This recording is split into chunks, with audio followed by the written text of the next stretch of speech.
Hey up, it's Steve from the old Yorkshire Geek. Hope you can hear me. You might notice, I don't know if you can tell, camera quality. I'm back on my regular webcam because my DSLR's playing silly buggers again. I don't understand it. The black bars are back on either side. It's like random. Sometimes they're there, sometimes they're not. We've got a comment already over there. Utakar Kubi. All good. Oh, jolly good. Jolly good. Glad so you can hear me.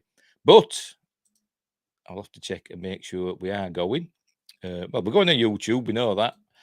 Let's check on Rumble and see if we're on there. I'll have to refresh that. See if we're on there. Oh. Yes, we're going on Rumble. And yes, we're going on Twitch as well. So we're live on Rumble, Twitch, and YouTube. And welcome, Otakar, to the show. Right, we've got some news to get through.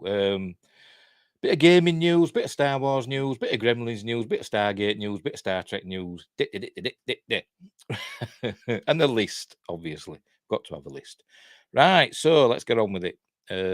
I need to do that. Make myself little and then add to stream. There we go.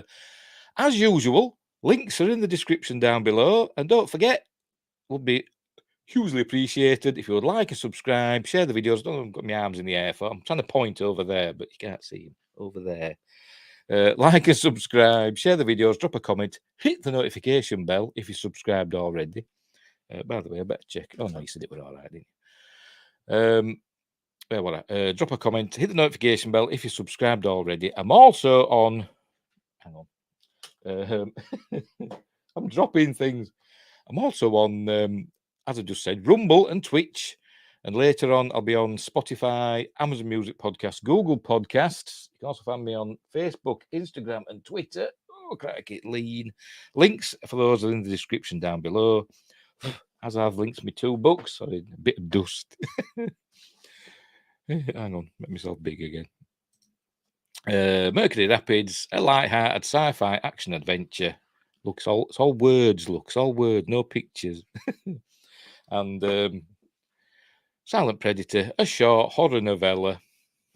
See, that's the difference. That's Silent Predator, less than 100 pages. It's short. Mercury Rapids, a bit of a tome, just a bit of fun. They're on Amazon, Kindle and paperback. Right, where were we? Right, here we go. First up, PlayStation 2023 Showcase. Biggest rumours, leaks and predictions. Tonight at 9 p.m, British summertime, UK time. Is that 4 p.m. Eastern Daylight Time? Are you on Eastern Daylight or is it Eastern Standard? I don't know what you're on. Eastern Time in America. There's the PlayStation 2023 Showcase. So where Sony will be announcing, things and games and stuff, I presume. So it's from Den of Geek. PlayStation's March 2023 Showcase will be the company's biggest event in quite some time. Here are some of the rumours, leaks and predictions you should know about. Right, so that's Spider-Man, isn't it? Spider-Man. PlayStation's next big showcase event is scheduled to run on March 24th, today. No, not March, May 24th. Hang on, they got that. I'm looking at the right thing. Yes, May. March 24th. It's May 24th. It's today at 9 p.m. According to PlayStation, the event will run for over an hour and focus on PlayStation 5 and PlayStation VR 2 games in development from top studios from around the world. While they're playing it pretty cool, most fans expect this to be a massive PlayStation event. After all, this showcase is essentially taking the place of the E3 showcases that PlayStation stopped running years ago. Is E3 still going? I don't know. Is it still a thing? I don't know. That being the case, there's no shortage of rumours regarding what exactly we'll see during the event. Many of those rumours are little more than that, but a series of more solid leaks seem to point to some of the reveals and announcements you may actually see in the very near future. To help you separate facts from fiction, here's a look at some of the biggest PlayStation Showcase rumours going around at the moment. Which ones seem to be legitimate? Right, updates on Pragmata, Spider-Man 2, Final Fantasy VII Rebirth, and other previously announced games. While they're rarely making the God, I'll learn to read and speak one of these days. By the way, I've put a link for the YouTube in the description for this, so you can just follow it. While they're rarely the most exciting part of an event such as this, by the way, I will get that link. Hang on, just let me get it. Hang on, and I'll put it in the chat. See, I'm clicking on the wrong. You're seeing all the stuff now. Hang on. Where are we? See, it still goes in there. Hang on, move you over there so you can't see. Where's my links gone? Where's my links? Go away over there. Stop showing everybody my secrets. That's what happens when you share screen. That's exactly what happens when you share screen. Can I put it in there? What does that say? Oh, no, it's all right. Pop it in there, see if it pops up. See if it works. Might not. There we go. And it's put it in.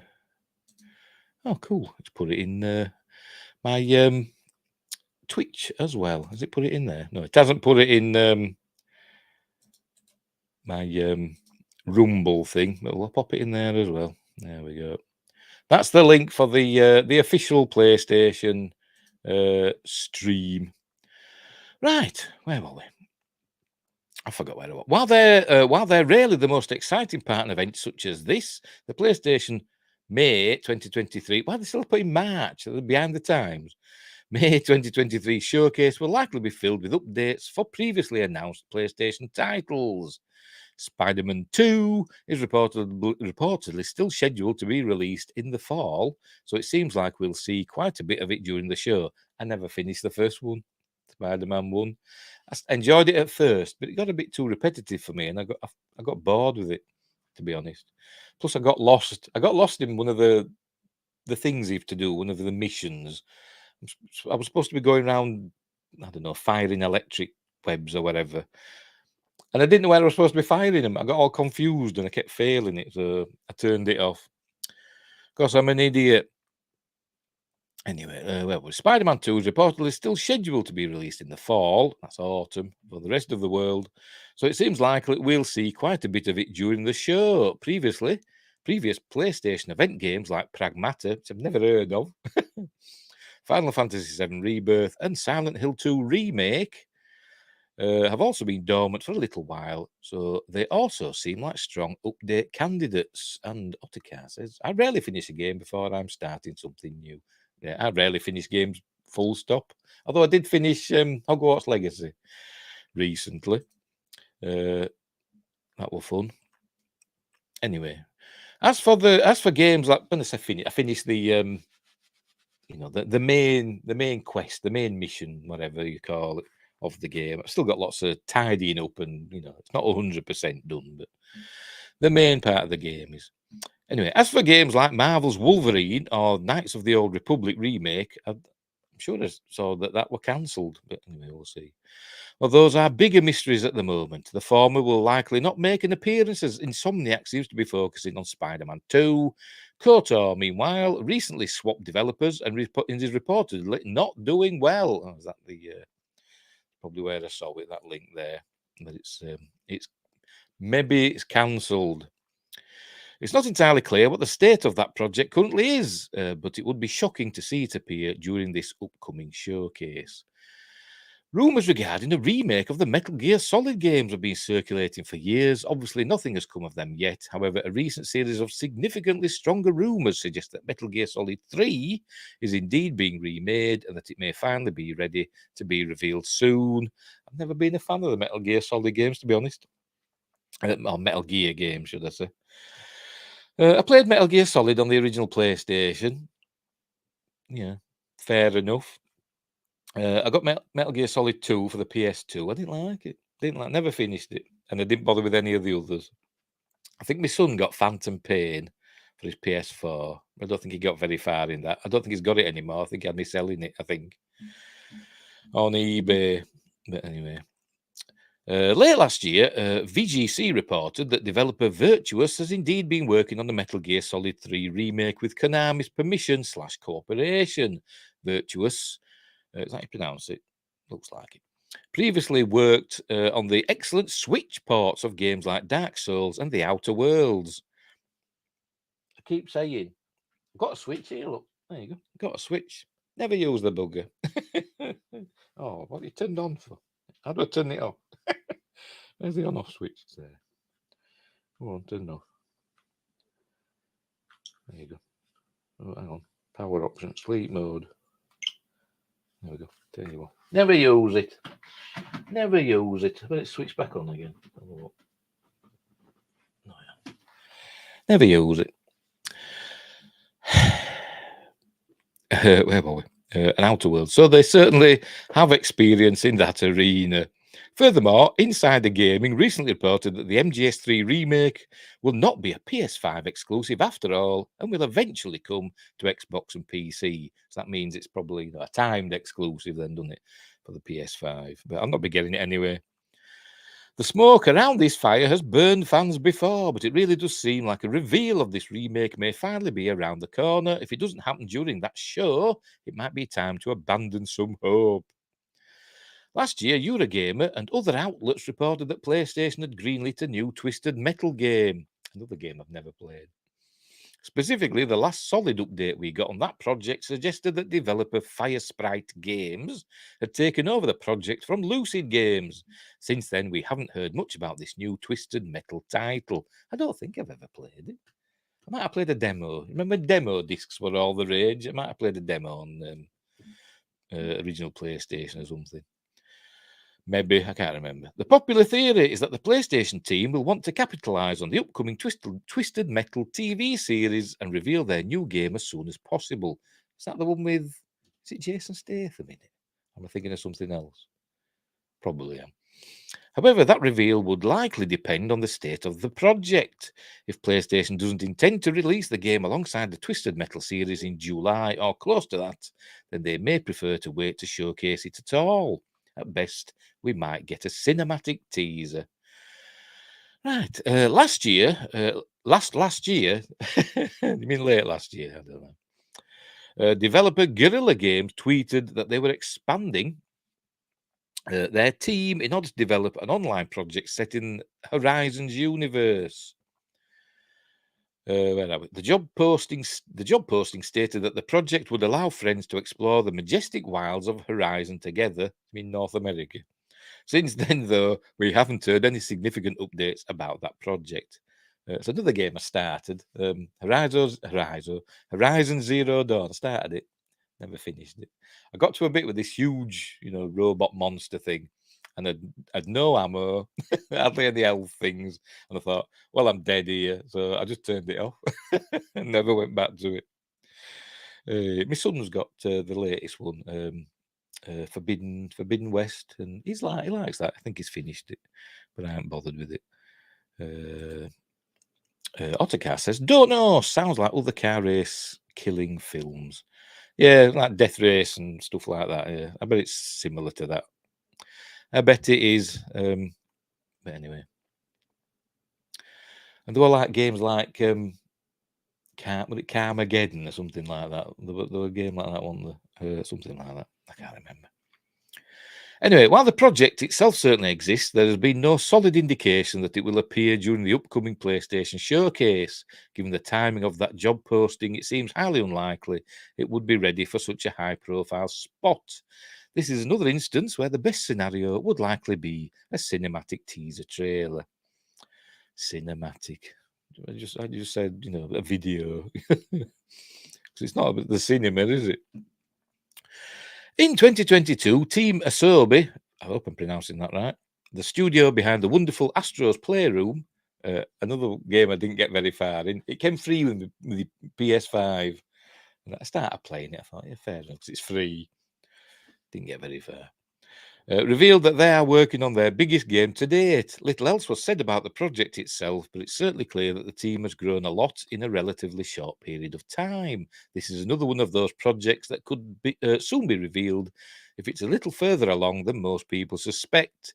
The project exists, but it's unclear how long it has actually been in development in relation to that interview noted above. It's not the biggest potential reveal in PlayStation's back pocket, but it seems like a project that may be close to ready. It may be close to be ready, I don't know, for a showcase spotlight, if it has indeed been in development since around the time of the PS5's launch. Drinky poos. In case you've forgotten, a lot has happened since then. The PlayStation acquired Destiny developer Bungie in 2022. That's kind of, the cogs and wheels revolving. It's Bungie, used to be Microsoft, didn't it? And now it's PlayStation. Now it's Sony. Spooky. Since then, a series of rumours suggested that Bungie was working on a new project set in the Marathon universe. Little is known about the game, but is that to do with Destiny? I've never played Destiny either, because it's an online game, and I don't like online games. I don't like multiplayer, because I'm rubbish. Little is known about the game, but statements from all parties involved strongly suggest that Bungie wants to release a non-Destiny project in the next couple of years. Given that rumoured time frame, this seems to be another instance where the most we can likely hope for is a teaser trailer. I was wondering, it's a cinematic for the new Marathon game. I've never heard of Marathon. Shouldn't it be Snickers? Given what we know about Bungie's typical development timelines and history, though, I suspect we won't see or hear much about this game until 2024. I've never even heard of it. Oh, pardon me, pop. In case you haven't heard, Square Enix, confirmed that they'll be releasing a Final Fantasy XVI demo ahead of the game's release. While they did not confirm a release date for the demo yet, it seems highly likely that the demo will be revealed and perhaps released during the upcoming PlayStation showcase. Oh, sorry, that Coca-Cola's repeating on me. After all, we're about a month away from the release of the full game. Time is ticking. If that demo is released in the near future, I highly recommend you check it out. I recently got the chance to play a preview build. I, as in the author. Hang on, that's who is I? Matthew Bird is I. Where are we? Gone too far. Gone too far. Where are we? There we go. I recently got to play chance to play a preview build of Final Fantasy XVI. I found the game to be utterly brilliant. Utterly brilliant.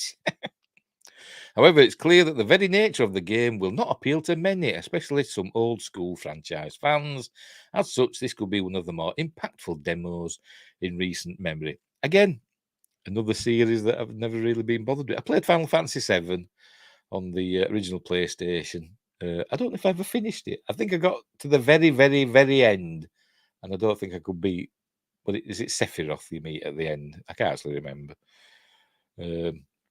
So I don't know if I actually finished it. I can't actually remember. I know I got really close to the end. I've never bothered with any of the others. Never bothered with them.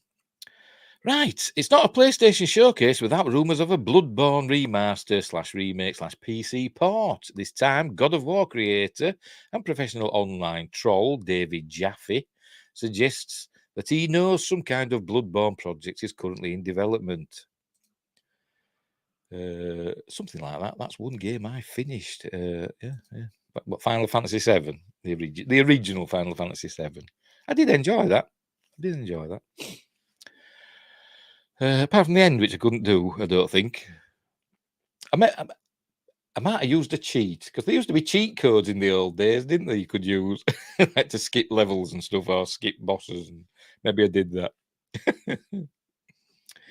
Anyway, historically, Jaffe is not it's spelled differently, is not a reliable source for most things. In this instance, it certainly seems possible that PlayStation is interested in a Bloodborne remaster, PC port, or some other project related to the hit PS4 exclusive.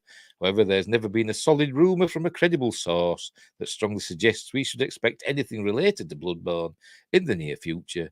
I want this one to be true, but I would not expect to see anything Bloodborne related during this next event. I got Bloodborne with my PS4. When I bought that, Bloodborne came with it free, and I think I played it for about an hour and then turned it off and never went back to it. Bloodborne. I keep thinking of Blood Rain when you mention Bloodborne. Well, yeah, whatever. It's all got blood in it. I've never played the Blood Rain game. I think I saw the film with that were in Terminator 3.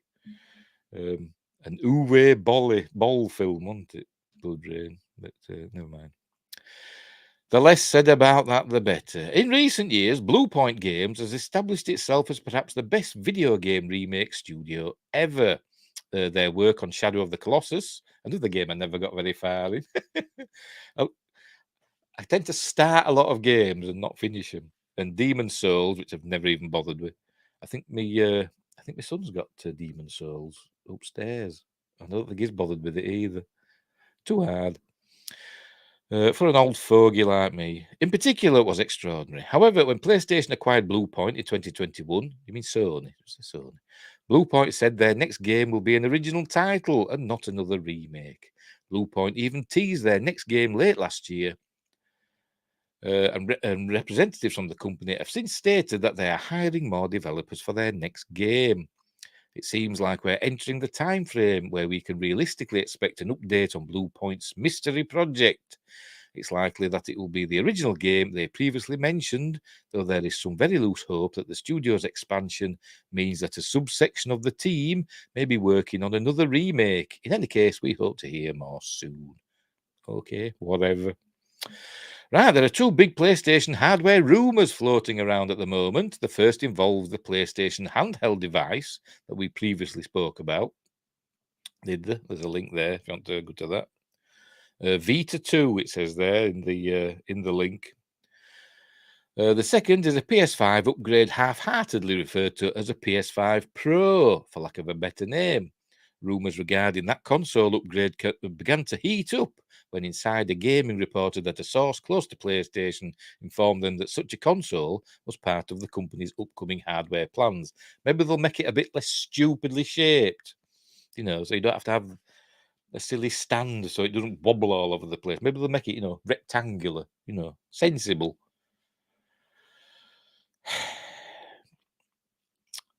I forgot what it was. There we go. Personally, I, as in Matthew Bird, don't think we'll see either piece of hardware during the next PlayStation showcase. I believe that some version of the handheld hardware does exist, but likely isn't ready to be showcased yet.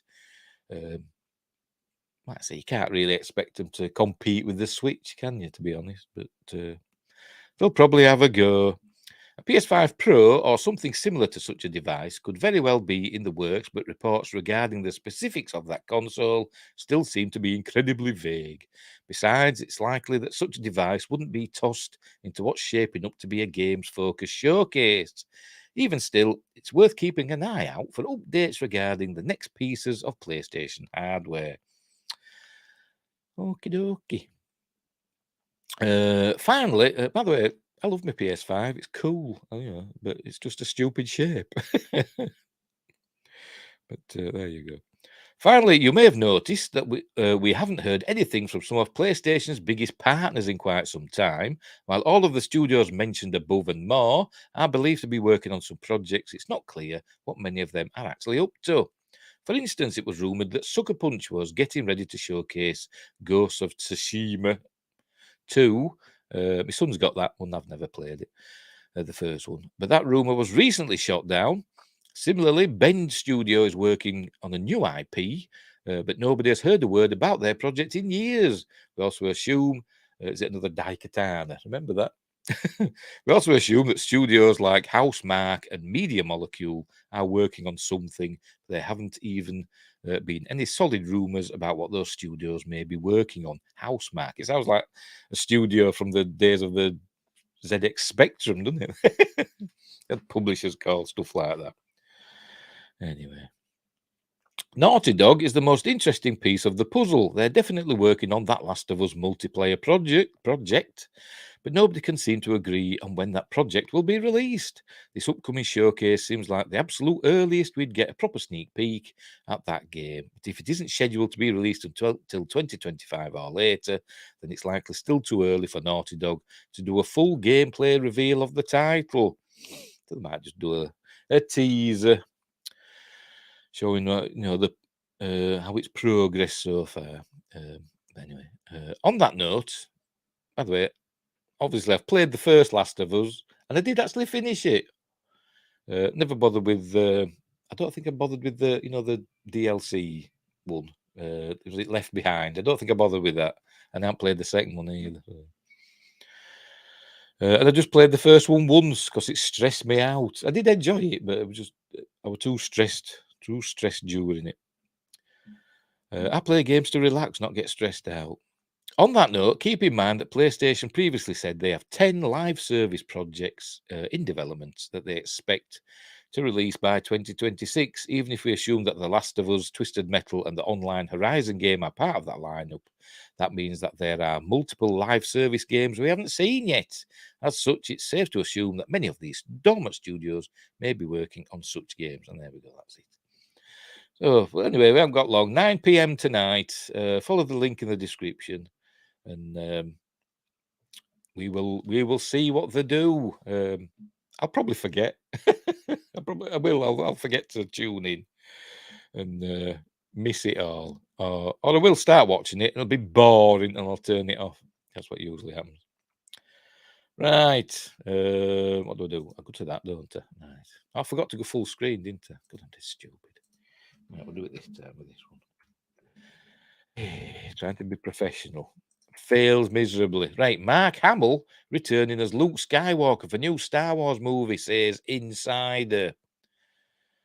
There he is in The Last Jedi.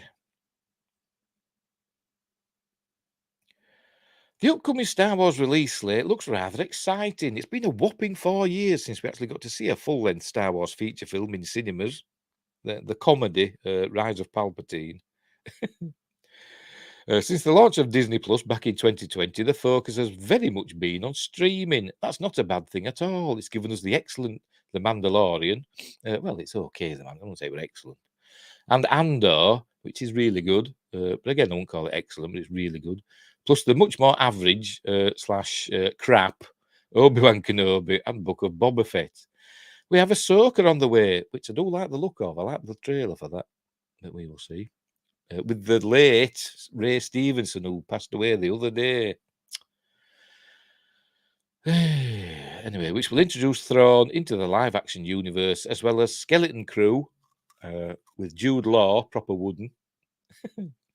The Acolyte. Is that going to be a series, or are we just going to get a pilot episode, or don't know. Still lots of rumors about that not happening. But anyway, we haven't heard anything since Star Wars Celebration, have we? Anyway, but perhaps most excitingly, Star Wars films are back on the menu too. Star Wars films are back on the menu, boys. That was my attempt to be an orc from Lord of the Rings. Uruk-hai.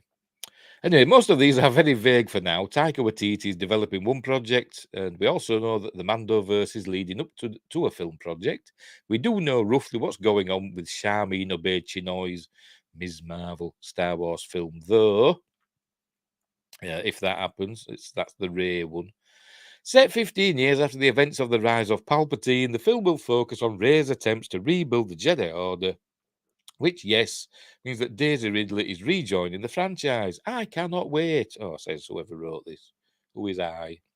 I should look at the bylines. Kate Harold. Oh, yeah. A girly girl. The film is being written by Peaky Blinders creator Stephen Knight, and it's believed other sequel cast members could return. If recent rumours are to be believed, one such familiar face we could see might be Mark Hamill's. Giant Freaking Robot reported that Hamill and Hayden Christensen will potentially return as Force Ghosts in the upcoming Rey-led film. It certainly sounds like a possibility, but Giant Freaking Robot do have a rocky track record when it comes to these kinds of exclusives. They do. Even though they do have their, what they call their reliable sources, or what is it, proven sources or whatever, tried and tested, what they keep claiming. Anyway, the plot thickened, though, when Fennec Shand actress Ming-Na Wen, the lovely and immortal Ming-Na Wen, quote tweeted the article using the clapping and heart emojis. Still, I'd take this all with a pinch of salt for now. It would be great to see Hamill again, though. There really is no Star Wars without him. Well, yeah, there is, but it'd be nice to see him, I suppose. But all those announcements at Star Wars Celebration, I'd just take with a pinch of salt. They announced the Rogue Squadron at Star Wars Celebration, didn't they? And that's been canned. Even though, Kathleen Kennedy keeps saying, oh, no, they're not cancelled. They're still on the books. No, they're not. No, they're not. Anyway, so there we go. So that's that one. Right. So we will move on. But it'd be nice to see Mark Hamill again, I suppose. Sticking with Star Wars. We're at Star Wars Newsnet. There we go. Here we are. Rumour. Hang on, there you go. Rumour. Ubisoft's, or is it Ubisoft? I never know how to pronounce it. I've always pronounced it Ubisoft, but I think I've heard people say Ubisoft. I don't know. Open world Star Wars game could optimistically arrive in early 2024. I thought it had been cancelled, to be honest. I did.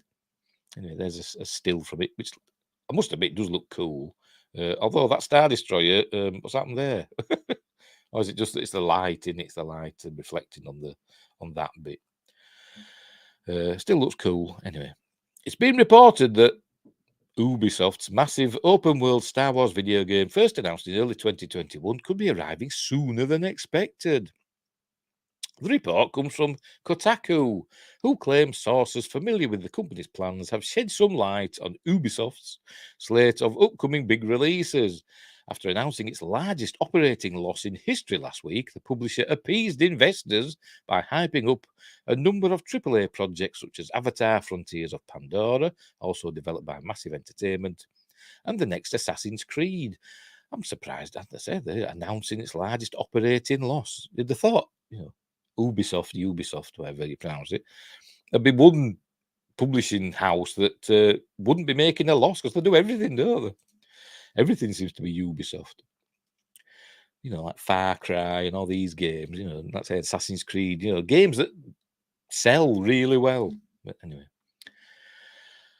Still, they kept at least one major title for the next fiscal year in the dark, and that could be the as yet untitled Star Wars game. That's an open world Star Wars game. I'd be up for.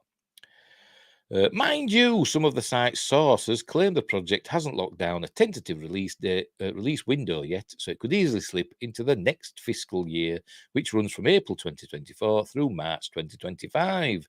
Given that the Avatar game already faced a major delay from 2022 to 2023 and still doesn't have a release date, that is expected to change next month, though. An early 2024 slot for Massive's Star Wars game sounds like wishful thinking on the publisher's part. Moreover, if Avatar and Assassin's Creed Mirage turn out to be knockout hits, saving the huge Star Wars release, which is said to be garnering really positive internal buzz for the next fiscal year, would make the most sense.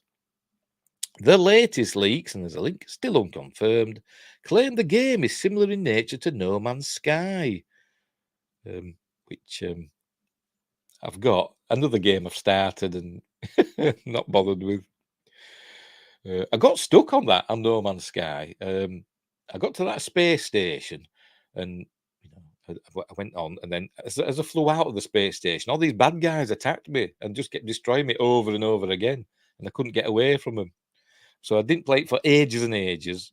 Just left it. I thought, oh, it's broken. I can't play it, and I couldn't be bothered starting again. And then somebody said, oh, it's had like loads of updates and stuff since then, so it might be fixed. So I put it on again. It did an update, and I started it, and there were no bad guys. I thought, oh, cool. So I went off to another planet and landed on the planet and just got bored and turned it off. And I haven't played it since. So in No Man's Sky, I'm just wandering about on the planet collecting things and being boring. Anyway, similar to No Man's Sky, with many star systems to explore and a lengthy but flexible story that focuses on player choice, including the customization of the main character. Whether it contains multiplayer elements or not remains a mystery, though we wouldn't be surprised given Massive's background with The Division. Let's just check on, make sure we're still going on the other platforms. Yes, we are. Yes, we are. Right. That's a game I've never played, The Division. Never played it. Otcar says Star Wars is pretty much dead in terms of film series, etc. Well, yeah, well, it's on life support at the very least, isn't it? It's like it's got tubes and stuff in it, and it's like little monitors going beep beep, and it could die at any moment, or it could have a sudden burst and jump out of bed and say, "Yeah, I'm alive." All it needs is some good decisions to be made. Right. Anyway, Ubisoft, I don't know, is expected to reveal more details about its upcoming release schedule on June 12th during its big summer showcase. So we'll keep an eye on any Star Wars news that might pop up there. Otakar says Kennedy won't let it down. Well, no, she won't. She'll keep it plugged in. But there's rumours that she's leaving next year. But we've been hearing those rumours for like the last 5 years, haven't we? So anyway, while plenty of other big Star Wars video games are in development at the moment across a number of publishers besides Ubisoft, such as EA and Skydance New Media, the front lines have been relatively quiet ever since the release of Star Wars Jedi Survivor. I'm still playing the first game, Fallen Order. Anyway, to glowing reviews last month, the Force appears to be strong with Lucasfilm games so far. Should change that. Why did they get rid of LucasArts? Why? Why did they, got rid of it, cancelled that 1313 game, and changed it to Lucasfilm Games? That's Disney for you, isn't it? Oh, that's it. That's it for that. So anyway, yes, I hope it comes out because it looks fun just from that image alone. I think I've seen video of it as well. But I like an open world game, as long as it's not boring and not too hard, because I'm rubbish at games. But yeah, that looks like fun, and hopefully it's coming sooner rather than later. We will see. Right, let's move on. Right, Gremlins next. Here we go. This one snuck up on me, by the way. I'd heard it were coming, but I didn't know it were, so close.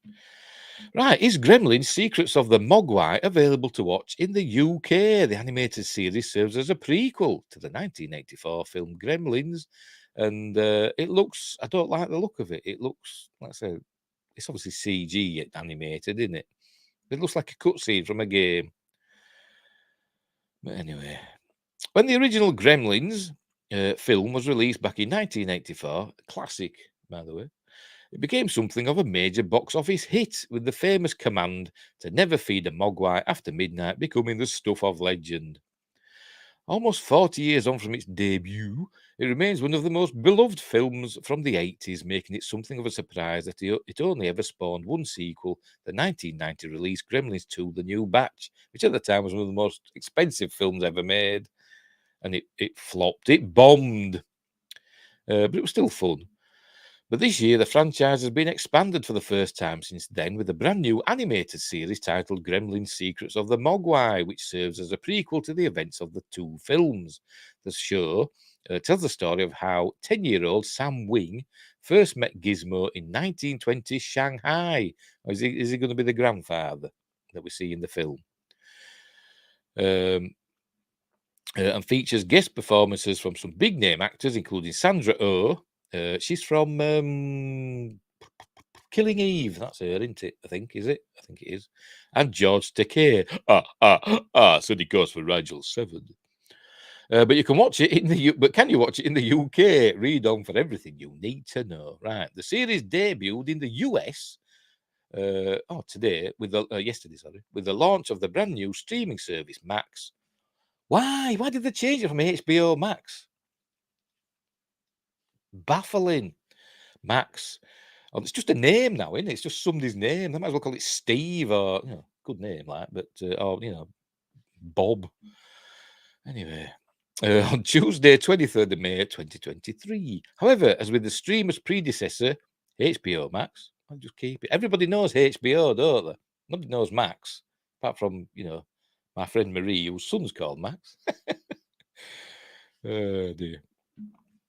Anyway, as with the streamer's predecessor, HBO Max, the new platform is not currently available in the UK, and there is therefore currently no way of watching the show on this side of the Atlantic. I wonder why they've never launched HBO, a streaming service over here.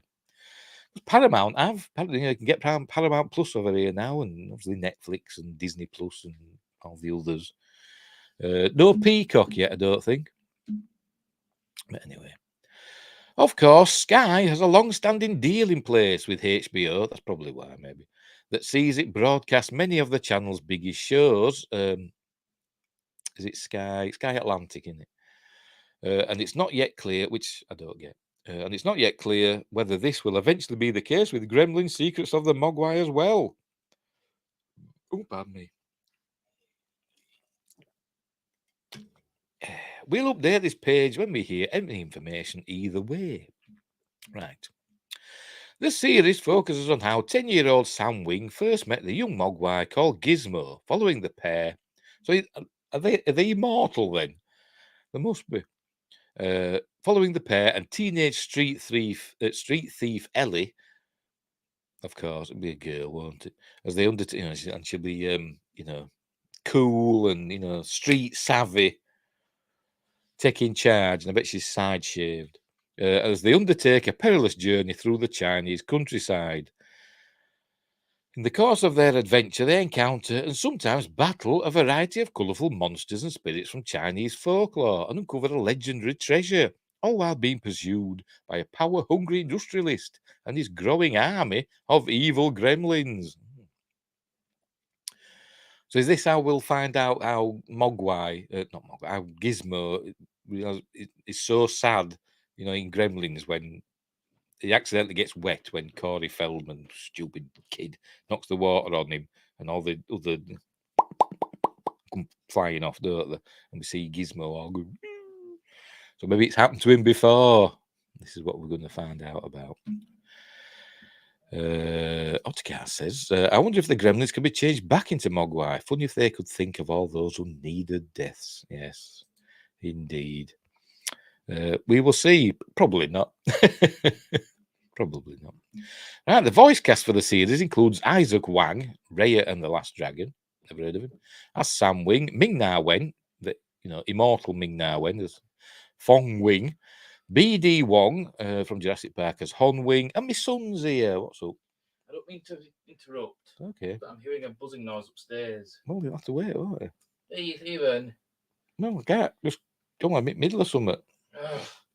Okay, you'll have to bear. Right, okay then. You'll have to bear with me. I haven't got a coming soon thing, have I? Or, be right back. I don't mean to disrupt it. So, just make a cup of tea while I go and see to my son. Okie dokie. I'll have to mute the mic, so I will be back soon. Hang on, how do I do this? I'm not doing anything.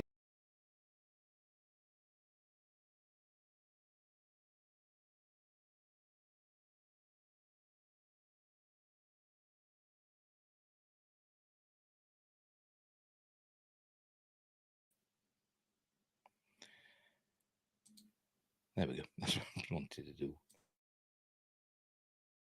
Bear with me. I'll be right back.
I'm back. Apologies for that.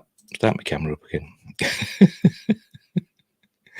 He heard the buzzing in his bedroom in my son, so I had to go and close all his windows. He hates bees and wasps and stuff. But there was nothing there. It probably just flew up to his open window and flew off again, like they do. Right, where were we? Where were we? Oh, I'm pressing the wrong buttons now. Where are we? There we are. then. Yeah. Thank you, I am back. Oh dear. Where were we? Voice cast. Right. We're up to BD1, weren't we? From Jurassic Park as Hon Wing, James Hong, Everything Everywhere All at Once, and loads of other stuff, Big Trouble in Little China, etc. As Grandpa Wing, Matthew Reese, The Americans as Riley Green, AJ Locascio, Voltron as Gizmo, and Gabrielle, I don't know how to pronounce that, Green as the L or Ellie. That's an L. Meanwhile, there are guest roles for the likes of Sandra Oh, Killing Eve, Randall Park, Joe Takei, Bowen Yang, while the original star of Gremlins, Zach Galligan, is also stated to make an appearance. Do you think it'll be like maybe bookends or something? I don't know. While we wait for the series to come out in the UK, you can check out this trailer below. Oh, no, let's have a look then. Let's have a look. Grandpa, where are we? You need to discover the world's mysteries. Magic is all around us. There's no such thing. Gather round. I bring you a creature only whispered about in myth and legend. It can't be. That is a Mogwai. Whoa. No mortal has seen one for centuries. They might look cute, Hi, Gizmo. I'm Sam. but this species is wildly dangerous. Is that true? How dangerous can he be?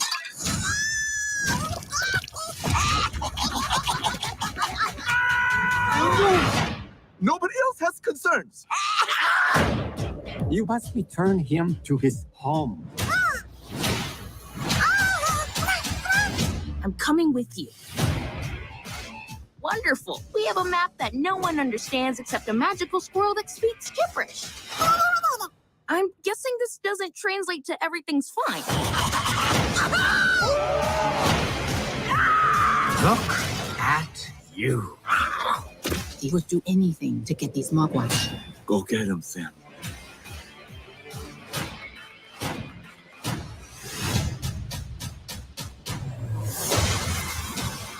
That creature will be mine. Come get us! You know Kung Fu?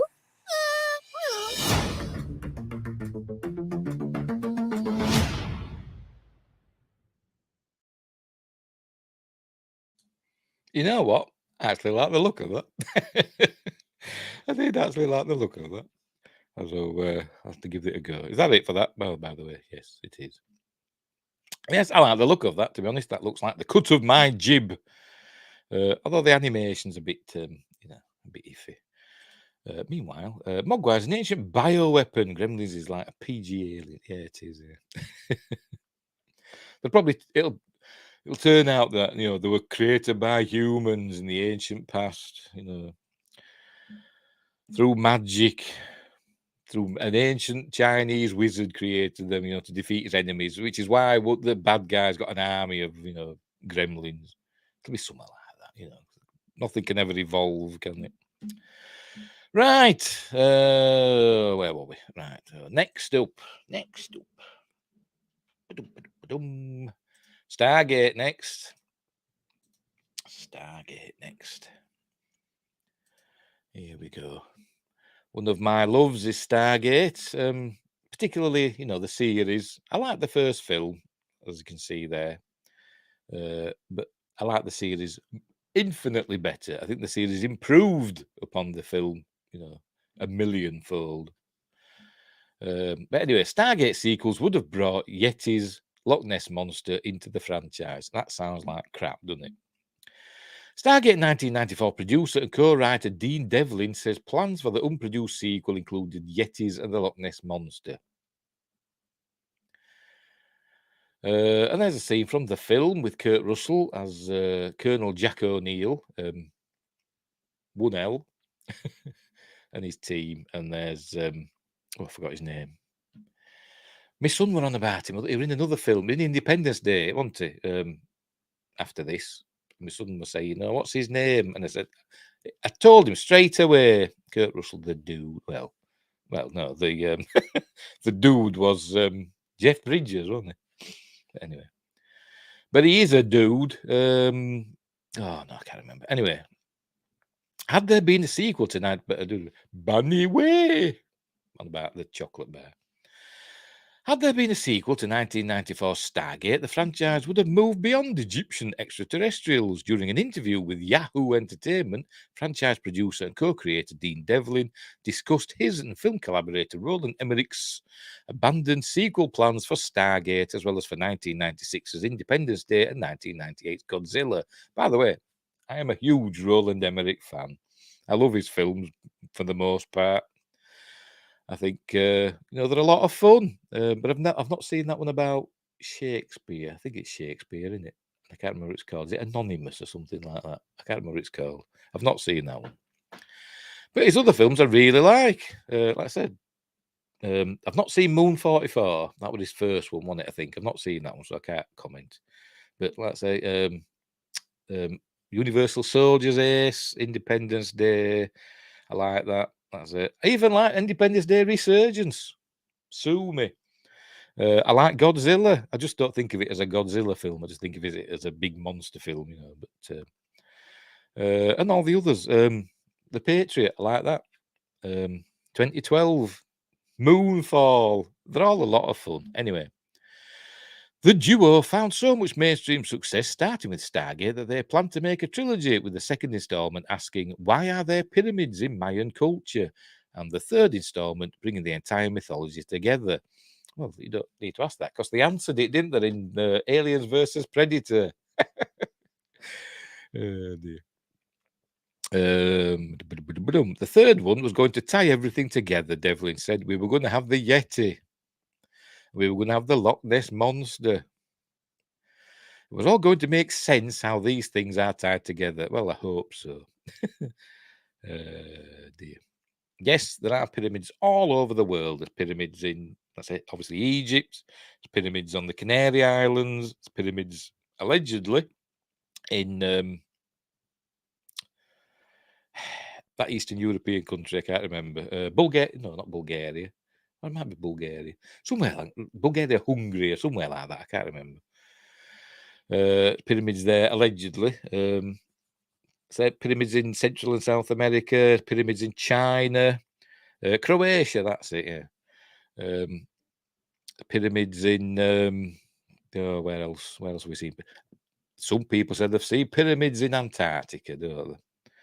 I don't think anything popped up yet in Australia, but I wouldn't be surprised. There's pyramids, obviously, they're not really pyramids. They're more like, the temples. And some people said they're like pyramids, but they're not really. But they're kind of in like Cambodia, like Angkor Wat and stuff. They're not really pyramids, are they? But pyramid-ish. But yes, it is real. It is real. But anyway, right, where are we?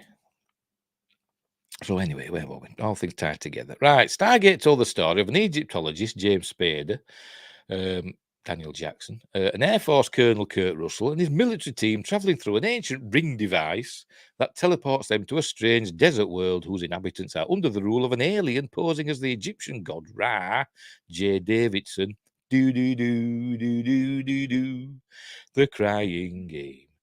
Despite Stargate's box office success, production on the first sequel did not come to fruition due to Devlin and Emmerich's self-financed sci-fi epic getting purchased away from their financiers, with MGM retaining distribution rights.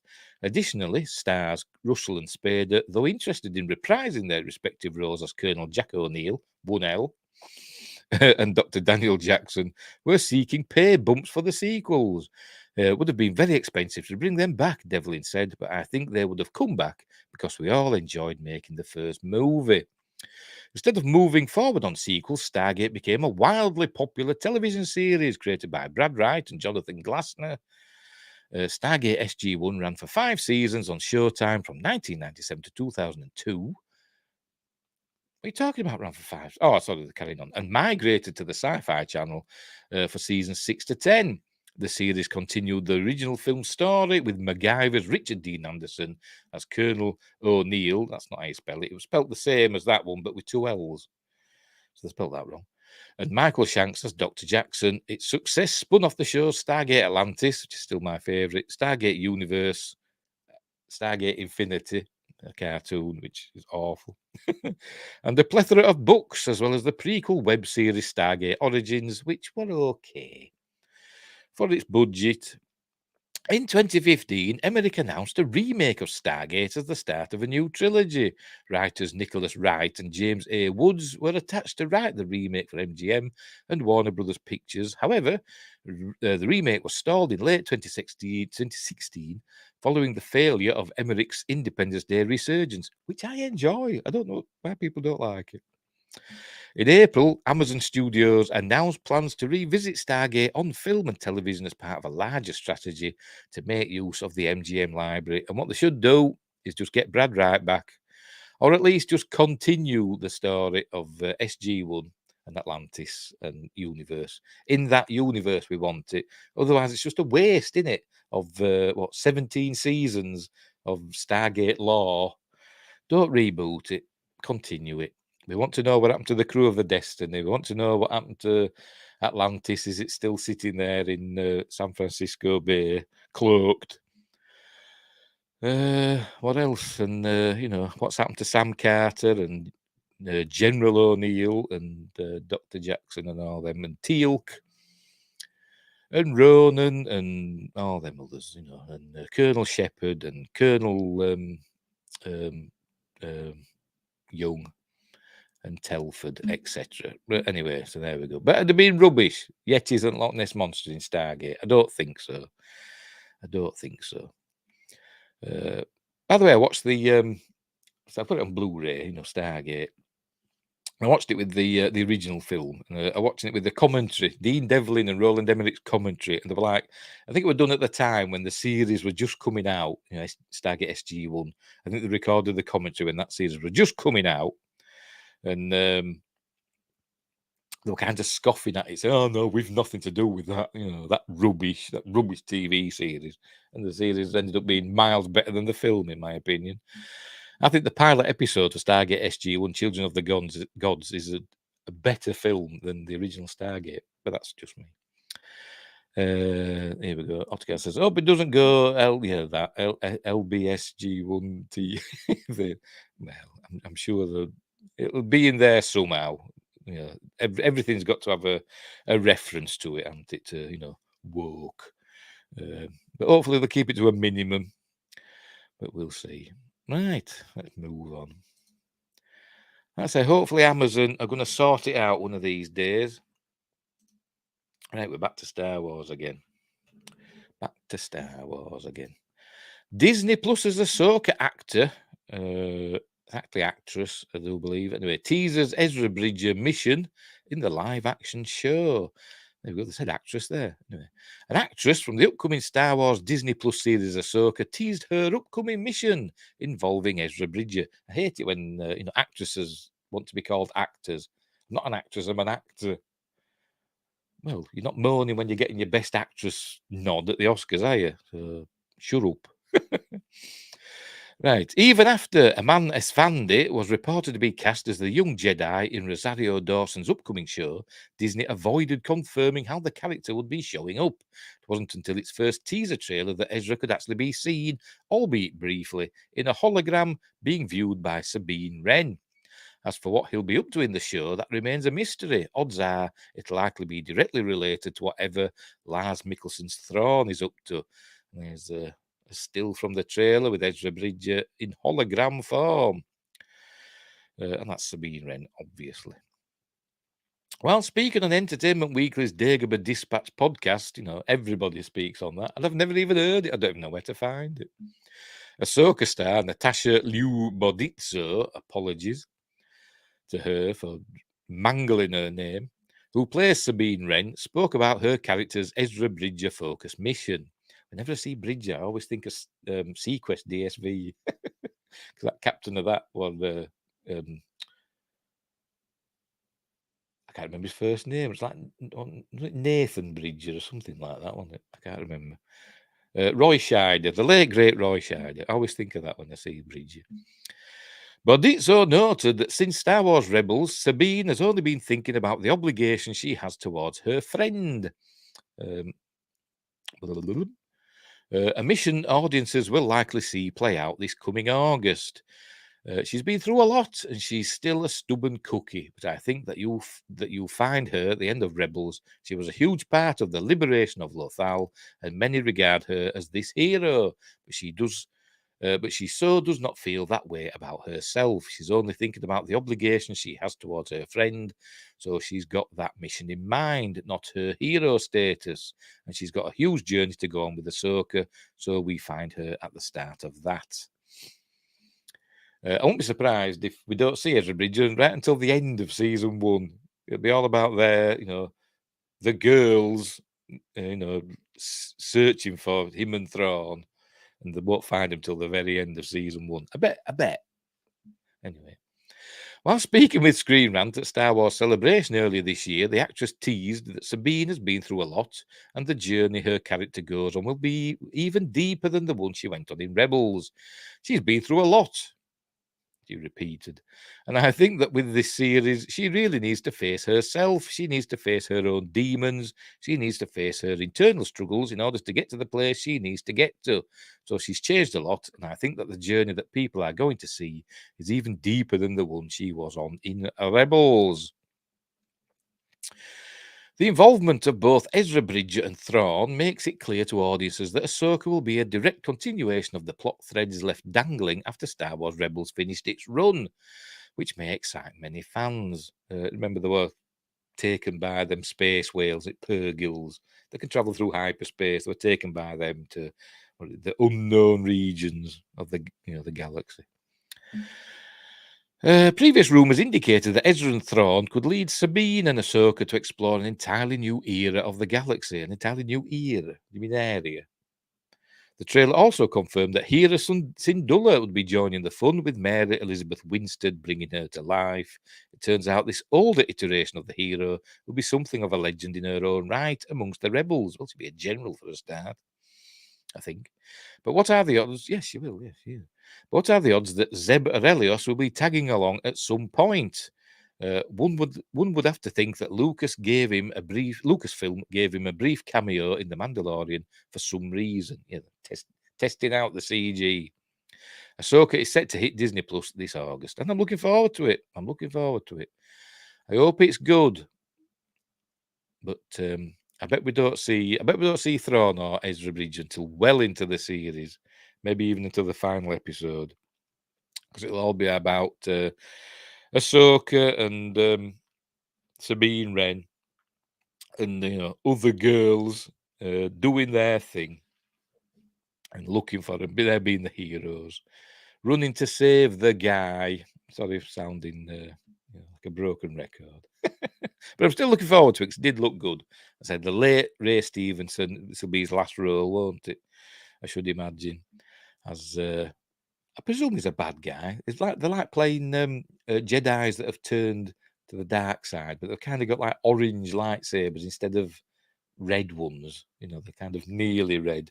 So if there's some wiggle room, maybe he'll turn to the good side. I don't know. But anyway, it looks interesting. All right, so we'll leave it there. Right. We will move on. Hey, what's next? Oh, Star Trek next. See, with a mixed bag this week. Star Trek. Right, it will be a dream to reprise Jake Sisko, Deep Space Nine, Cirroc Lofton on Star Trek Comeback. Exclusive Star Trek Deep Space Nine, Cirroc Lofton talks about his dream of playing Jake Sisko again in Star Trek on Paramount Plus. And there he is. Oh, there he is. As a young man with the rest of the Deep Space Nine crews. Obviously, after season 4, because Worf's arrived. But it's before season 7 because Jadzia Dax is there. Right. Star Trek Deep Space Nine, Cirroc Lofton says reprising Sisko is a dream of mine, or his.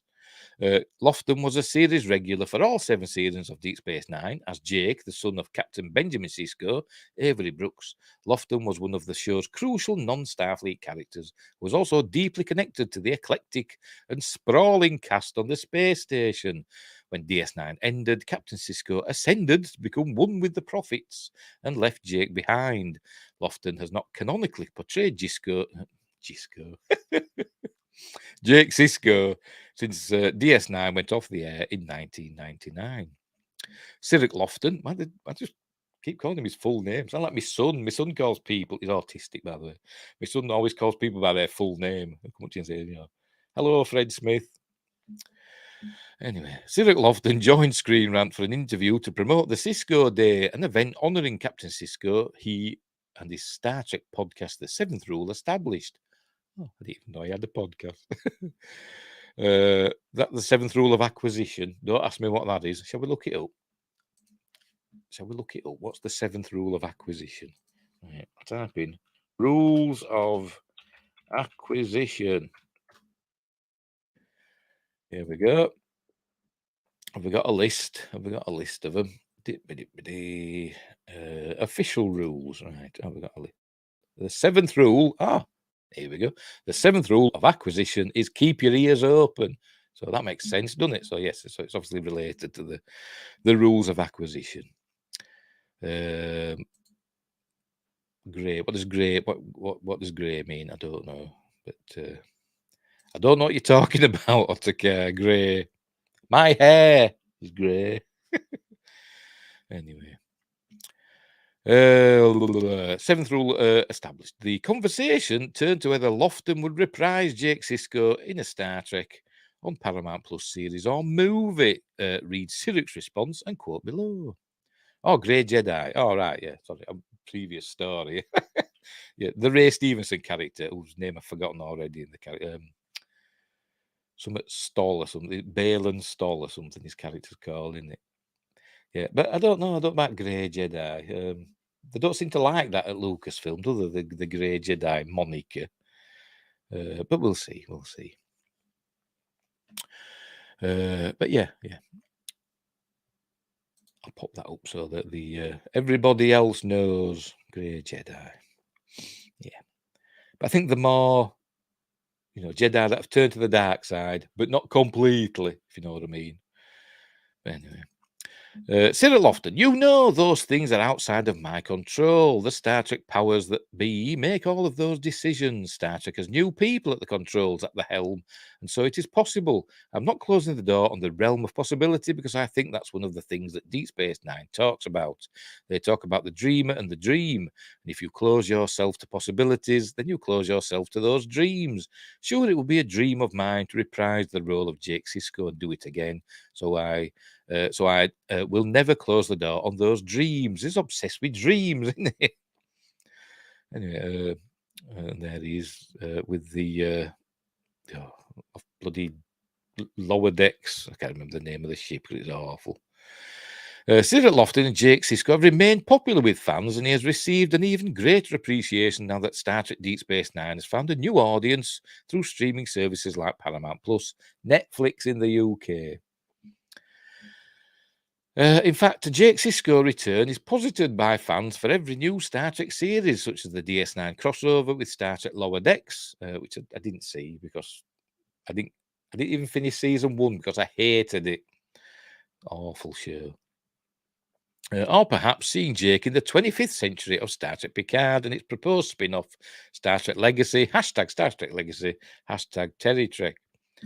Sadly, however, Jake has remained on the outskirts of the growing universe of Star Trek on Paramount Plus for now.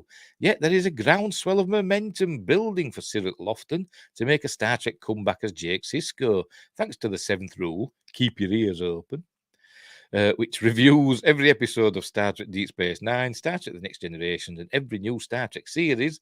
Lofton has reconnected with the franchise and is popular among the current casts and creative teams behind Paramount Plus's show. Does that go to YouTube? Oh, it's a YouTube channel. If you follow that link, take you to his YouTube channel. So I'll check that out.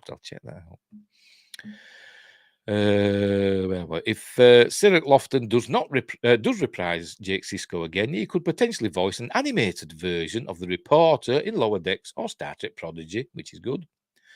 Or appear in live action, perhaps in Star Trek Legacy. Of course, Lofton would prefer to play Jake once more in a full-blown Star Trek Deep Space Nine reunion project, but a Jake Sisko return to Star Trek is hopefully just a matter of time.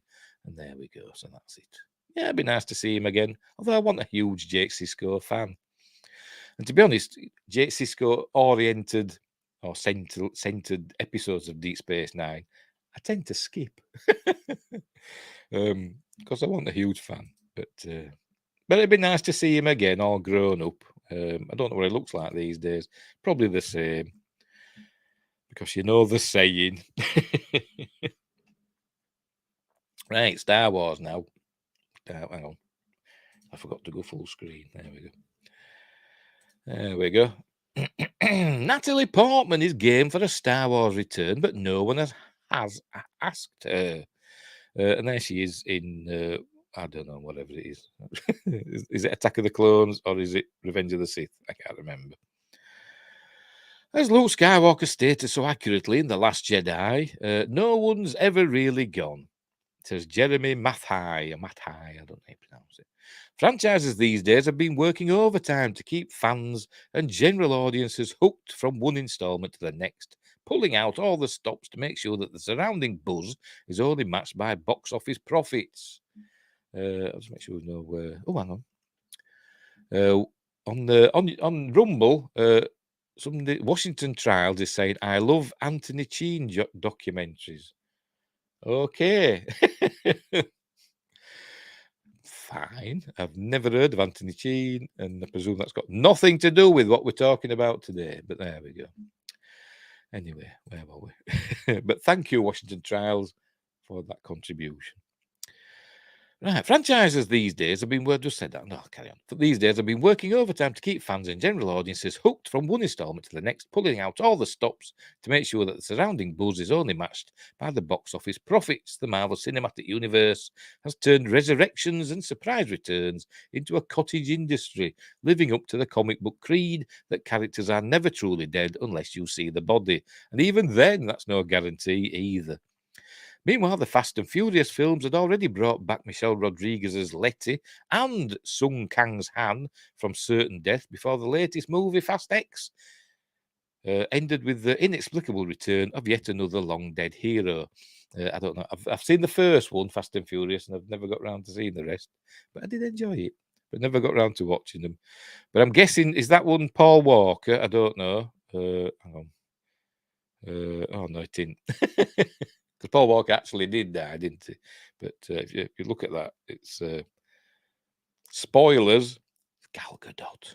Did she die in it? I don't know. Anyway, but none of these examples can quite compare to the precedent set by Star Wars over the years.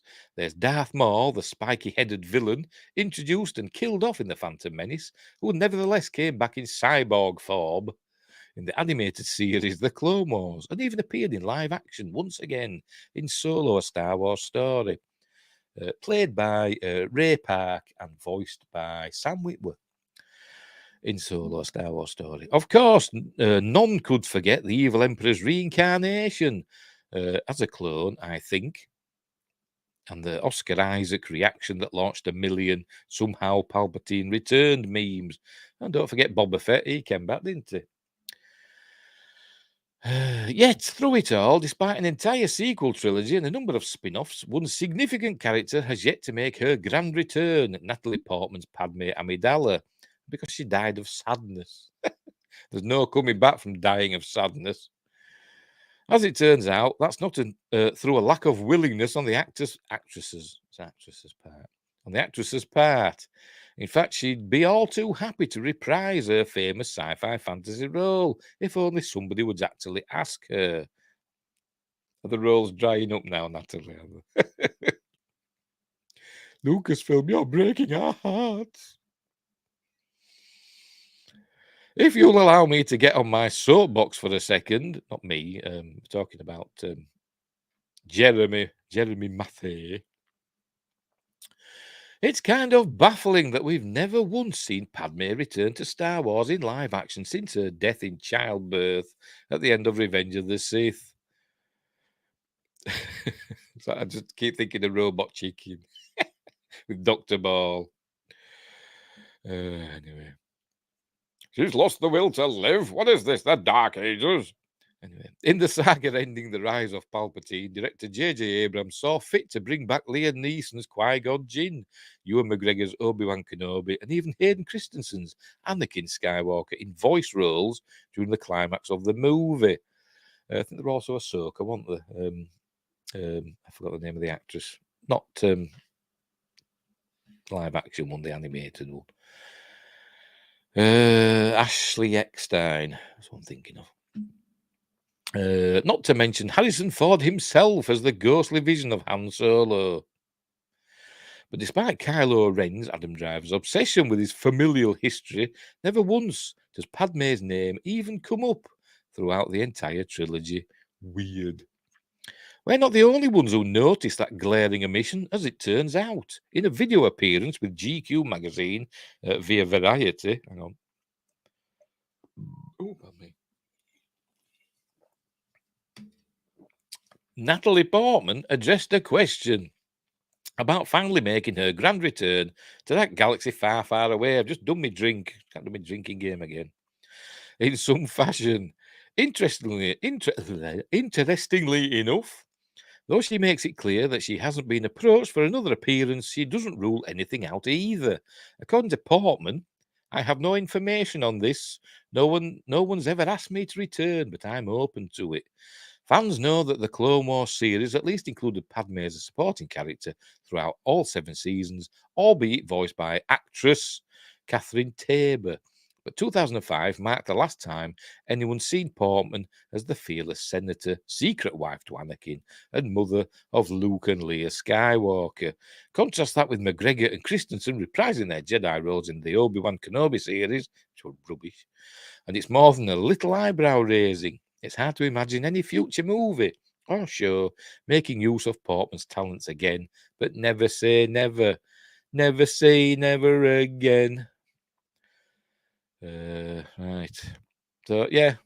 So, if she's willing to come back, the roles must be drying up. But anyway. But they've not even asked her. That's what she says. There we go. No one's ever asked me to return, but I'm open to it. But we will see. It's unlikely. But you never know. I mean, how they're going to bring her back? I don't. That's she died, didn't she? Unless it's in like a flashback or as a hologram. But she didn't have the Force, did she? As far as we know. So she won't be a Force ghost, will she? Unless she has a twin. She might have a twin sister somewhere. An identical twin as Padme Amidala.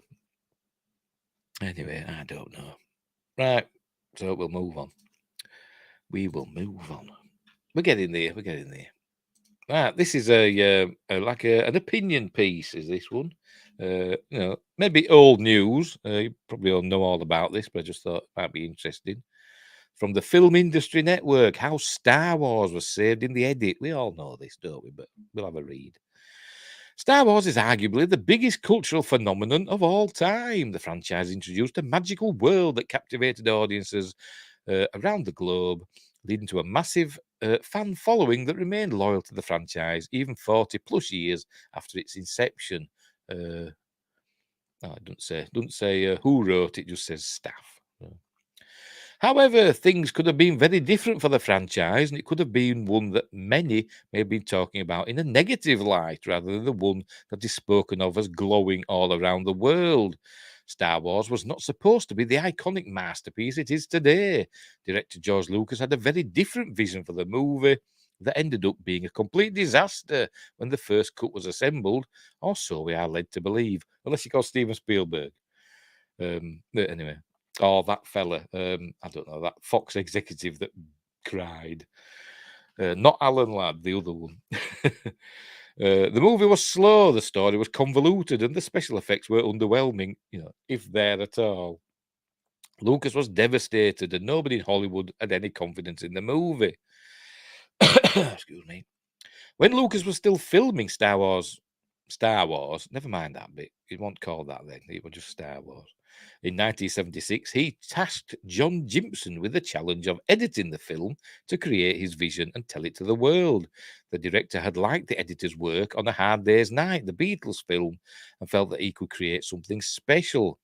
Once Jimpson had created a rough cut, after not being explained the film's material beforehand, Lucas did not like what he had been given. It has been claimed that there were clashes between styles and vision, thus making things difficult.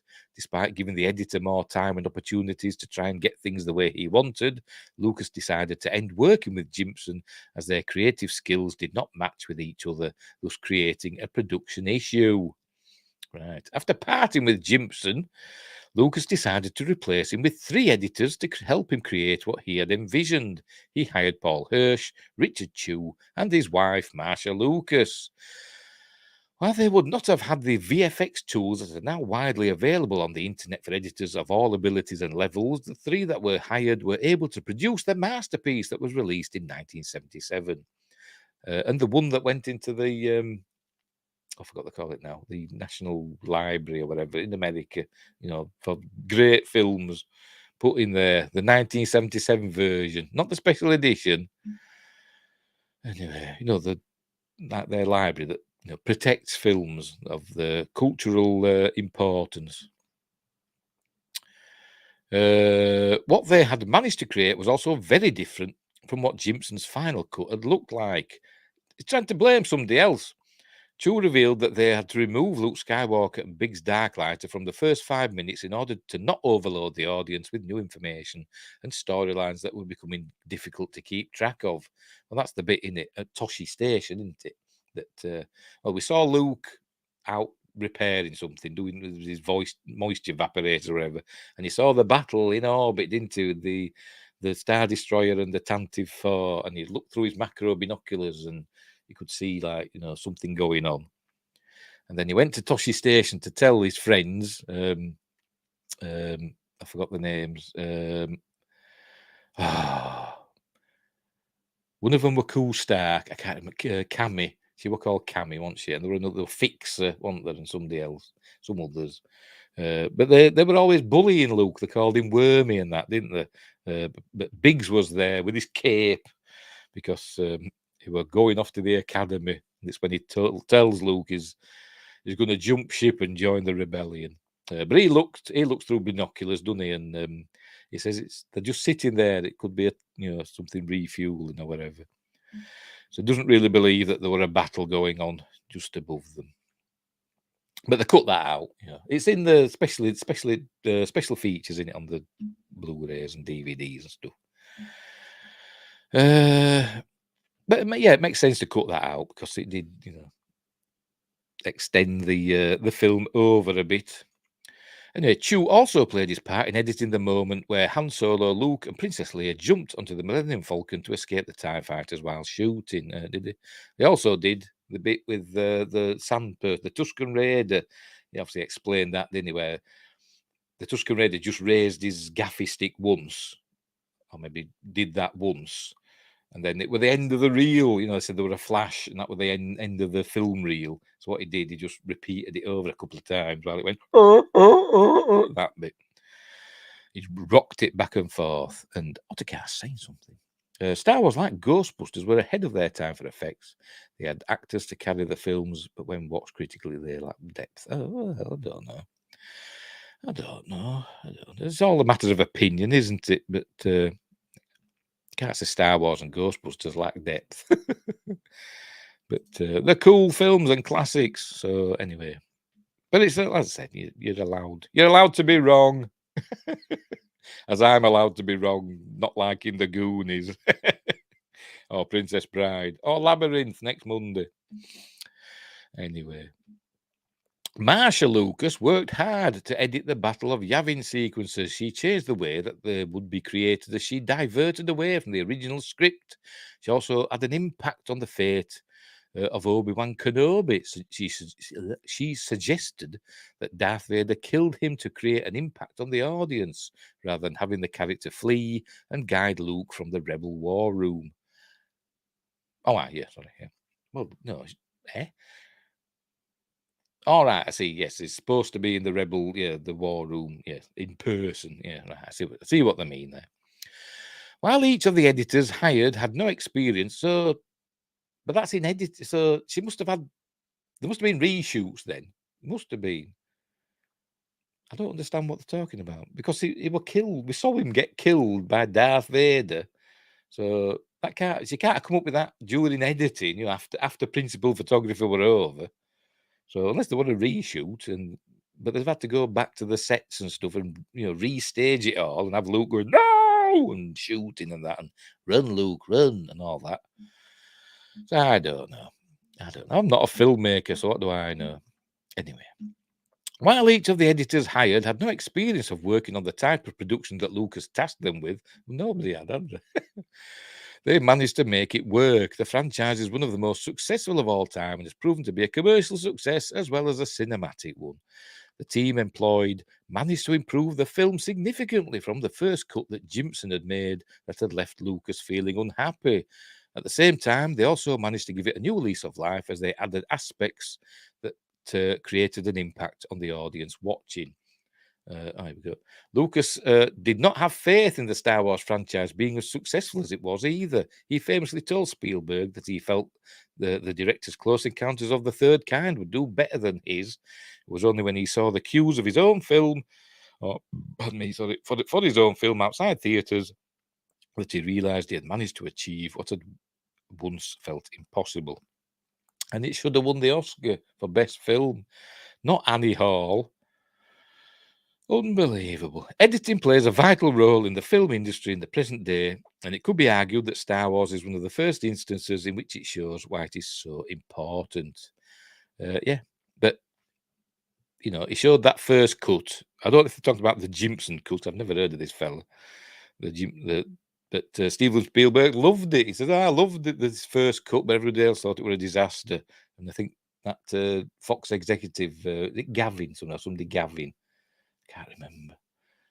But he famously went home and told his family that he had seen the greatest film ever made. But from a rough cut that didn't have any special effects in, or very few. But there we go. But yeah, we all know how a lot of people say it was Marsha Lucas that really saved the edit, but obviously it's Richard Chew and the other fella as well, Paul Hirsch. And they won Oscars, didn't they? They won Academy Awards for their editing, but it didn't win the. I think it won 7 Academy Awards altogether, didn't it? But it didn't win the one for Best Picture or Best Director. So anyway, never mind. Right, I think we've one more story. I think, and it's the list. Yes, it's the list. I've not seen this. I've just seen the title, and I thought, right, we'll have a look at this. So I don't know what we're coming. 10 coolest flying cars in sci-fi movies. And obviously I've seen them too, but I haven't scrolled down, so I don't know what's coming. But that's obviously Fifth Element, and that's Back to the Future in it. So there we go. There are many memorable flying cars seen in sci-fi movies. The genre of science fiction is all about exploring technological and futuristic possibilities beyond those of modern times or of the observable world. Sometimes it involves aliens, other times it involves time travel. By the way, I hope the Star car from the last Starfighter. I hope that's in this list. Better be. Anyway, the slew. In the other times it involves time travel, and a slew of other concepts are also frequently the basis for sci-fi stories. When it comes to the technological advances in sci-fi movies, one of the most popular is flying cars. Sci-fi movies seldom devote much attention to explaining the actual science behind cars that can take off into the air. At the same time, they do not need to, with the idea itself being too fun a concept to get hung up on such details. By the way, in Back to the Future in 2015. We were supposed to have flying cars, weren't we? Oh dear. While some flying cars in sci-fi movies have been makeshift vehicles designed to soar into the sky on a whim, others are whim. Oh, I need to do it now. I need to do it on a whim. Will Wheaton. Sorry, I just had to include that. I've been saving that for ages. Will Wheaton. Into the sky on a whim. Others are considerably more state-of-the-art and can even come with other sci-fi features. Here are the top 10 flying cars seen in sci-fi movies, in their opinion. All right, number 10, the AMC Matador Coupe, the man with the golden gun. Technically not sci-fi, but it's not even a sci-fi thing because it's a real car, and the fellow that invented it actually was killed in it because it crashed. Not during the filming of The Man with the Golden Gun, but another. Later on. Right, the 60s era of the 007 franchise is not... We're talking about 60s. It was 1970s. It was 1974, 5, whenever, Man with the Golden Gun. 75, wasn't it? 74, whatever. The 60s era of the 007 franchise is notoriously full of sci-fi elements in the gadgetry employed by James Bond, and The Man with the Golden Gun, 74, as one of its own in the movie's flying AMC Matador Coupe, outfitted with wings and more or less reworked to be an airplane car hybrid. The AMC Matador Coupe is not one of the wackier sci-fi tools of the Connery Moore era of the Bond movies, but still a standout among them. The Man with the Golden Gun almost killed Bond cinematically, but the flying AMC Matador Coupe is still a memorable James Bond car that exemplifies the campiness of the 60s Bond movies as much as any. But ironically, it's not James Bond. You want James Bond driving it / flying it. It's Scaramanga, and he's got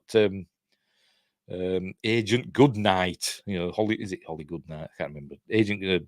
It's got her locked in the boot, and she jokes that.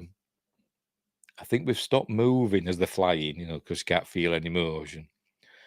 So, yeah, but, it's not really a sci-fi thing because it was actually a real flying car, and the fellow that invented it was killed in it, after filming The Man with the Golden Gun. So that's why it didn't become successful. Right, the Eagle 5 Spaceballs, which is just a Winnebago with wings.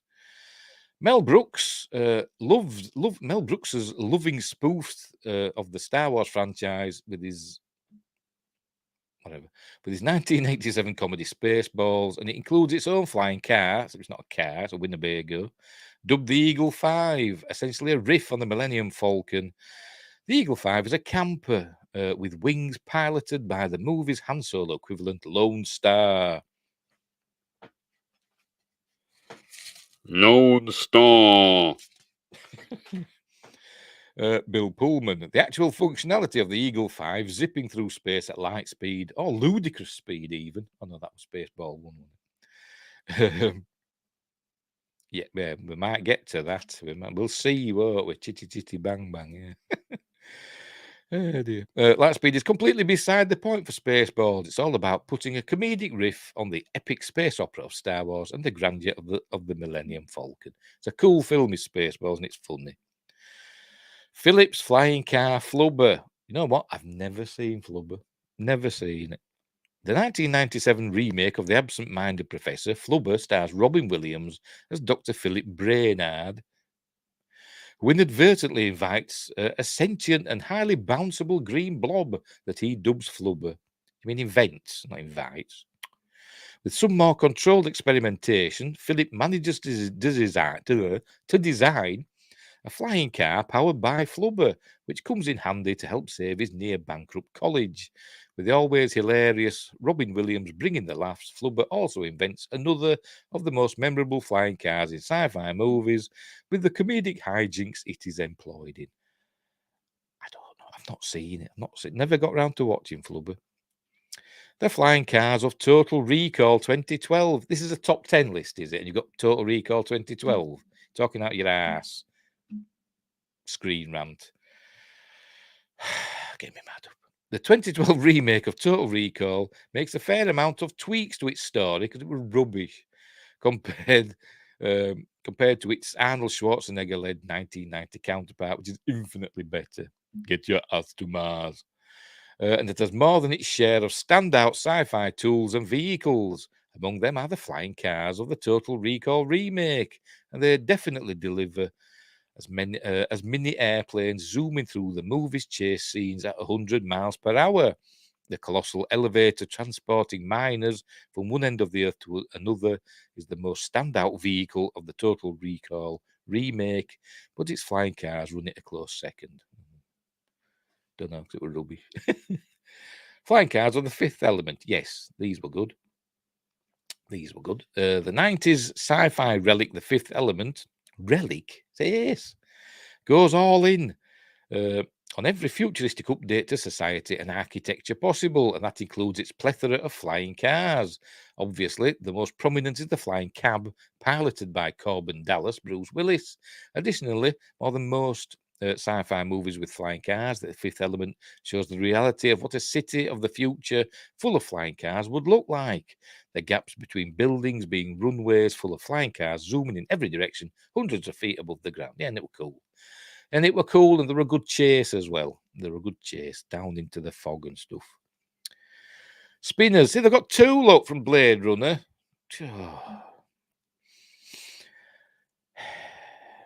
And we haven't got to the last Starfighter yet. Oh, chitty chitty bang bang. So we're on 5-4. Right, we've got 3, 2, 1. So one will be Back to the Future, won't it? What's 3 and 2 going to be? Better be chitty chitty bang bang and last Starfighter, but I bet it's not. Right, Spinners, Blade Runner. Ridley Scott's sci-fi cult classic Blade Runner. I mean, were the cars though? Did we see him driving? I think we did, didn't we? Yeah, I think we did see him driving, didn't we? On the road, on the ground. I think. I can't really remember. Ridley Scott's sci-fi cult classic Blade Runner is full of some of the most awe-inspiring futuristic tech in sci-fi movies. These include flying cars, which are known as spinners in the Blade Runner universe, and which stand as greatly enduring sci-fi vehicles decades after the movie's release, especially considering the comparative limitations of visual effects back in the early 80s. The spinners of Blade Runner have aged extremely well.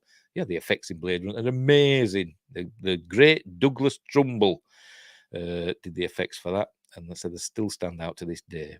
I'm not a massive fan of Blade Runner, believe it or not. I do like it, but I'm not the biggest fan of it, and I usually watch it, to be honest, just for the visuals and the music and the atmosphere. The actual story is secondary for me for Blade Runner. And Blade Runner 2049 is just boring. The belated sequel to the original Blade Runner, 2017's Blade Runner 2049 Yawn, brings the original spinners back with a vengeance, with modern visual effects and camera magic to augment their presentation. Best thing about it is just Ana de Almas. It's gorgeous. That's the best bit about it. Anyway, with modern visual effects and camera magic to augment their presentation, the spinners in Blade Runner 2049 are even more eye-popping than in the original. Ranging from police spinners to other new spinner models, as a worthy follow-up to a sci-fi classic decades later, Blade Runner 2049 also makes sure its spinners are state-of-the-art as possible, blah, blah, blah. The space car, F9. Is this Fast and Furious? Yeah. Not seeing it. Did they have a space car? If any, I've not seen it, so I don't know. If any modern action movie franchise can get away with incorporating a space car, Last Starfighter, it is the Fast and Furious series, and F9 takes to the stars. Well, I suppose it goes in orbit with Tej, I don't know how to pronounce it, Ludacris and Roman Tyrese Gibson at the helm of a rocket car. Tej and Roman's mission is to stop a doomsday device attached to a satellite. And the lack of realism in F9 space car and Tej and Roman's makeshift astronaut suits is as absurd as anything the Fast saga has ever done. That, of course, is exactly what gives the Fast saga its crowd-pleasing charm. And F9's rocket car fits right into the franchise's silly tone.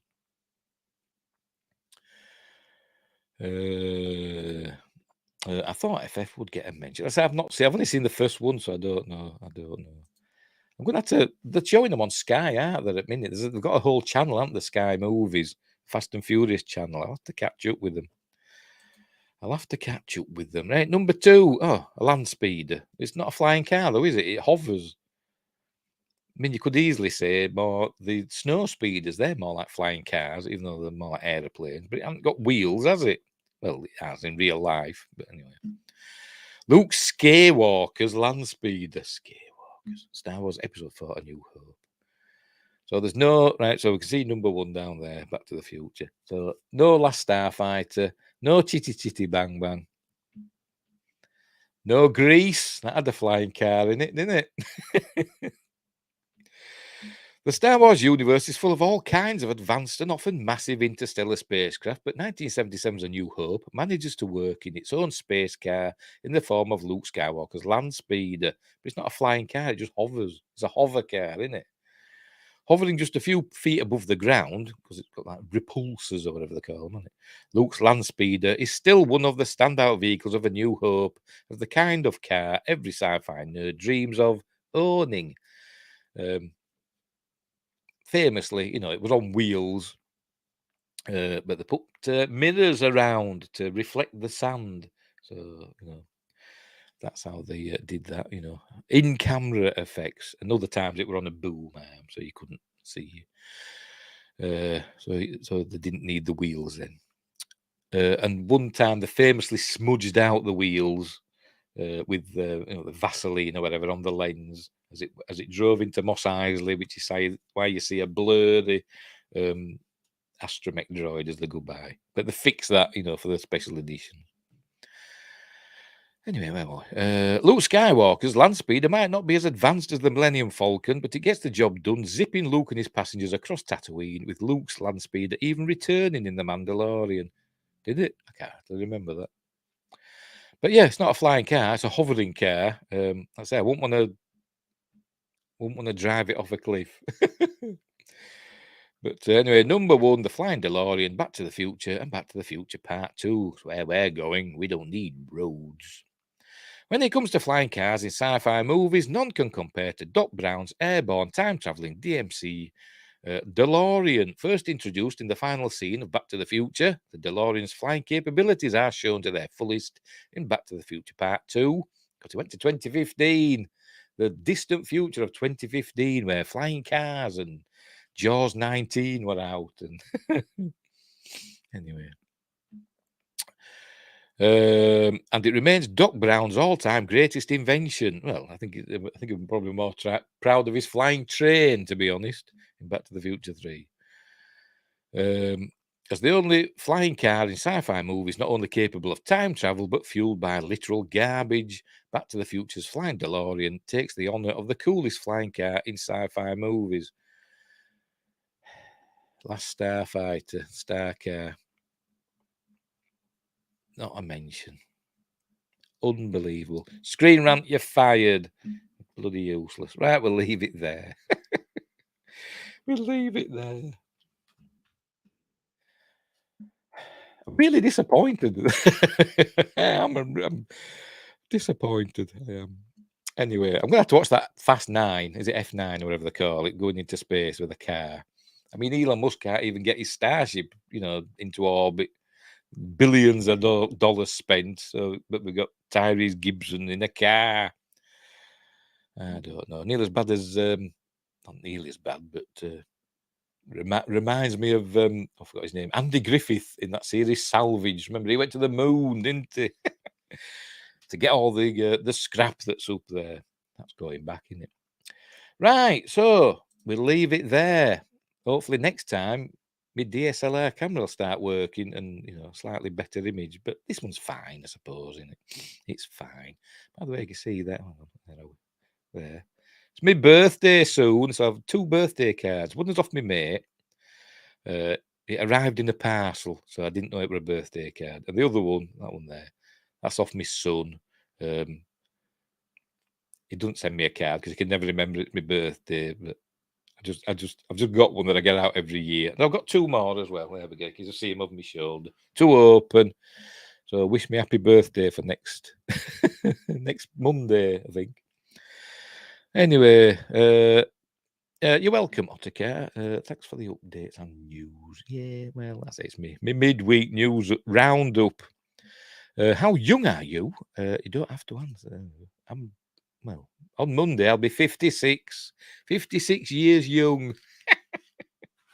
That's the old Yorkshire geek. You know, I'm not lying. I am old.